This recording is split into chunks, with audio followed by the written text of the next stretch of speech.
আমাকে একটা দিন।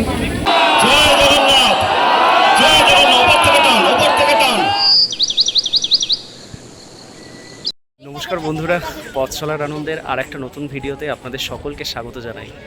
আজকে 16ই জুলাই 2026 আর আমি এখন রয়েছি টিটাগড়ের লক্ষ্মীঘাটে। আমার ঠিক ওই পারে রয়েছে অ্যালকম, আর সেখানেই মহেশের রথযাত্রা বসেছে। সেখানেই আমি চলেছি। 630 বছরের পুরনো রথযাত্রায় আজকে আমি বেরিয়ে পড়েছি। তো সঙ্গে থাকুন, ভিডিওটি দেখতে থাকুন, আর সকলকে ওয়েলকাম জানাচ্ছি পথ চলার আনন্দের আরেকটা নতুন ভিডিও।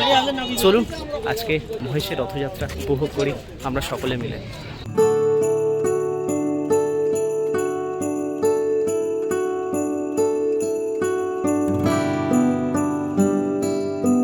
প্রচণ্ড বৃষ্টি হচ্ছে, আজকে সকাল থেকেই প্রচণ্ড বৃষ্টি হচ্ছে, আর সমস্ত বৃষ্টিকে উপেক্ষা করে আমি বেরিয়ে পড়েছি আজকে মহেশের রথযাত্রার উদ্দেশ্যে, এবং আপনাদেরও দেখাবো।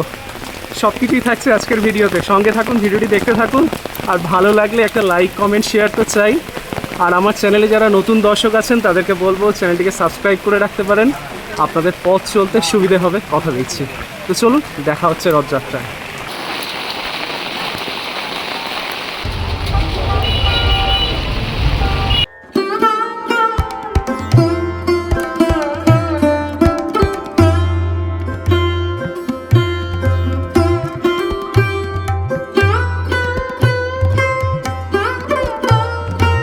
মাহেশের রথযাত্রা। মাহেশের রথযাত্রা হলো দেশের দ্বিতীয় প্রাচীনতম এবং আমাদের সমগ্র বাংলার সবচেয়ে প্রাচীন ও বৃহত্তম রথযাত্রা উৎসব। আনুমানিক 1396 খ্রিস্টাব্দ থেকে এই রথযাত্রা নিয়মিত পালন হয়ে আসছে। বর্তমানে 2026-এ দাঁড়িয়ে আপনারা কাউন্ট করতেই পারেন 630তম বর্ষে পদার্পণ করেছে। আর আমি এখন রয়েছি সেই মহেশের রথযাত্রায়।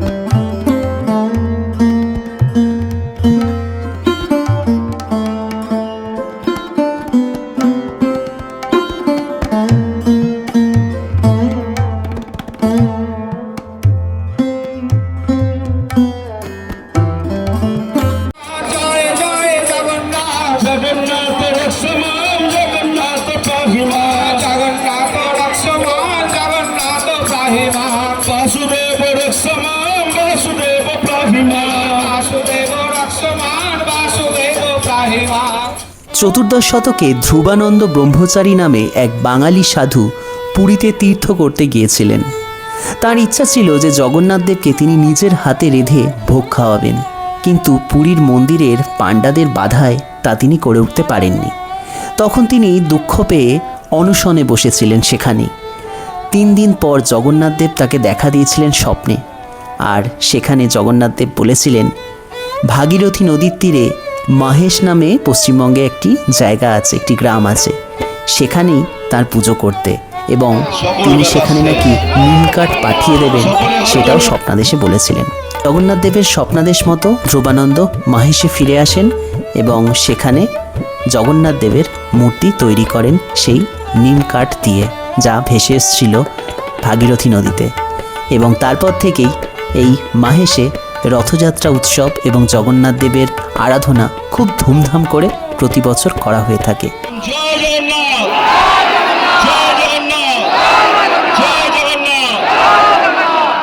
হরে কৃষ্ণ হরে কৃষ্ণ কৃষ্ণ কৃষ্ণ হরে হরে হরে রাম হরে রাম রাম রাম হরে হরে।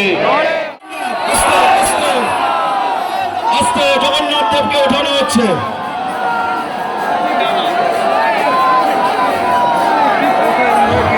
নিচে 4 জন নাই, জগন্নাথ দেবকে ওঠানো হচ্ছে রথে।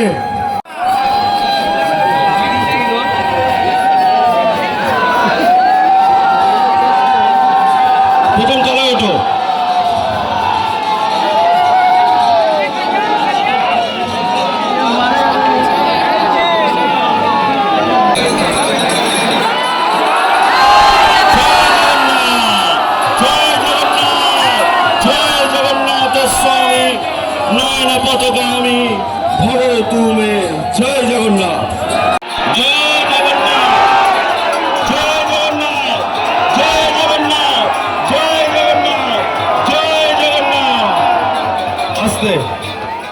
এই দৃশ্যটা দেখবার জন্যই তো আজকে আমার মহেশে ছুটে আসা। এই যে আপনারা দেখতে পাচ্ছেন জগন্নাথ দেবকে রথে তোলা হচ্ছে। লাখ লাখ মানুষ আজকে ছুটে এসছেন এই মহেশের বুকে জগন্নাথ দেবকে একবার দেখার জন্য এবং রথের দড়িতে টান দেওয়ার জন্য। ছোটবেলায় মা বাবার কাছে শুনেছিলাম এই রথের দড়ি স্পর্শ করলে নাকি কঠিন দুরারোগ্য ব্যাধিও নাকি সেরে যায়। জানি না কতটা সত্যি, কতটা মিথ্যে, কতটা গল্প, তবে একটা জিনিসের প্রমাণ কিন্তু আজকে আমি পেয়েছি। আপনারা ভিডিও শুরুতে যখন আমি ভিডিওটা করছিলাম তখন দেখেছেন একদম শুরুতে বৃষ্টি পড়ছিল প্রচণ্ড, আর এখন দেখুন পুরো নীল আকাশ। সত্যি ভগবানের কিছু তো খেলা আছে, না হলে আমরাই হয়তো এক্সিস্ট করতাম না।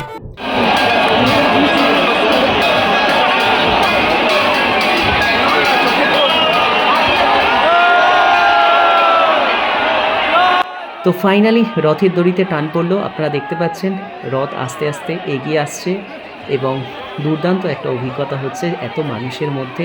সত্যি এটা আমার ফার্স্ট টাইম মহেশে আসা, সত্যি অপূর্ব।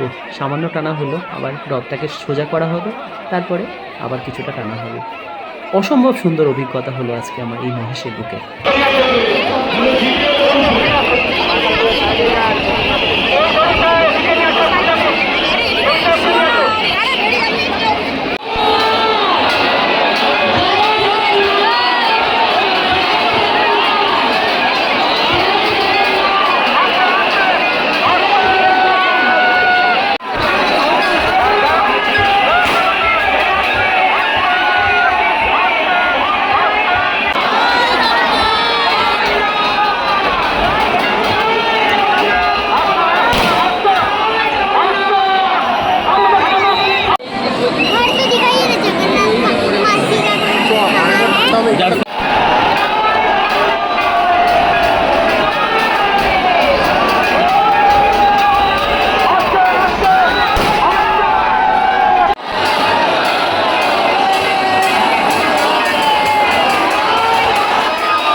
রথযাত্রা আপনাদের কেমন লাগলো? তো যদি ভালো লেগে থাকে তাহলে একবার ঘুরে যেতে পারেন, উল্টো রথে আপনারা ঘুরে যেতে পারেন, ভালো লাগবে। আর এখানে একটা মেলাও চলছে, মেলাটাও ঘুরে যেতে পারেন। আপাতত আমি বাড়ি থেকে চলেছি। যদি ভিডিওটা ভালো লেগে থাকে লাইক, শেয়ার অ্যান্ড সাবস্ক্রাইব। আর আরও নিত্য নতুন ভিডিও দেখার জন্য পাশে থাকবেন পথ চলার আনন্দে। সকলে ভালো থাকবেন, সুস্থ থাকবেন আর পথ চলার আনন্দ উপভোগ করতে থাকবেন। ধন্যবাদ, দেখা হচ্ছে পরবর্তী ভিডিওতে। নমস্কার।